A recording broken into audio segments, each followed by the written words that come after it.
quite a few stories I've heard of people giving a spice vape to a younger kid just to see what happens to them, and watch them kind of have a bad day at the office.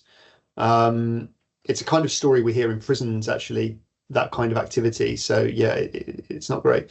I think there probably is a growing awareness around it, and the truth is that as there's a growing awareness, you'll probably see less risk to children that aren't particularly vulnerable because they'll make the choice to not use them.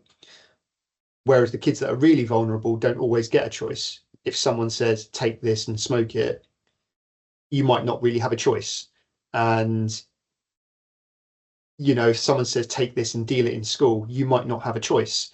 And so the kids that are really vulnerable are ones really that suffer all of the harm. And that's what makes it risky.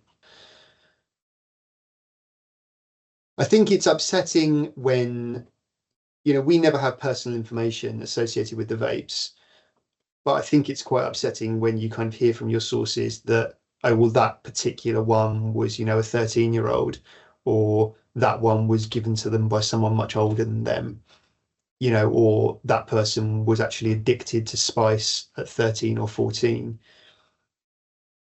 It's going to be a very hard road for those young people to come back from that, to come back from being truly addicted to a drug like spice at that kind of age is such a poor predictor for their risk going forwards.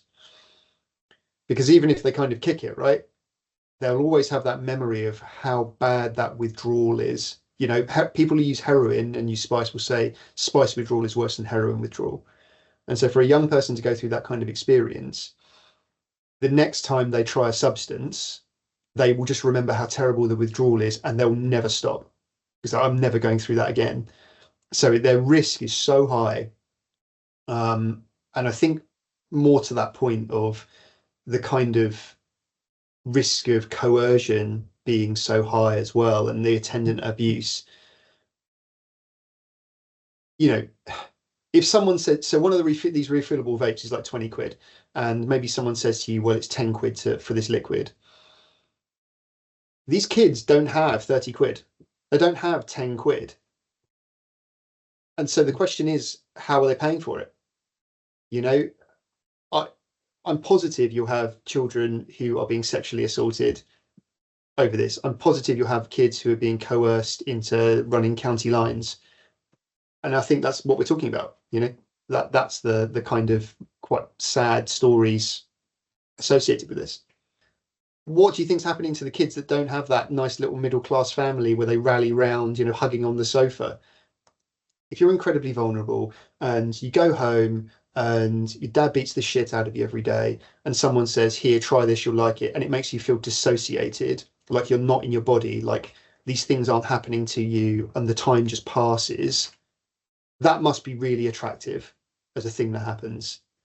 And there you go. These people, like people in prison are really vulnerable. People who are homeless are really vulnerable. Kids are really vulnerable. It's only the most vulnerable people in society that use spice because it's a really nasty drug, but it just does that thing of making you not be in your situation. And if you're got a really hard life, that's what you want. It's a really attractive feature of that drug.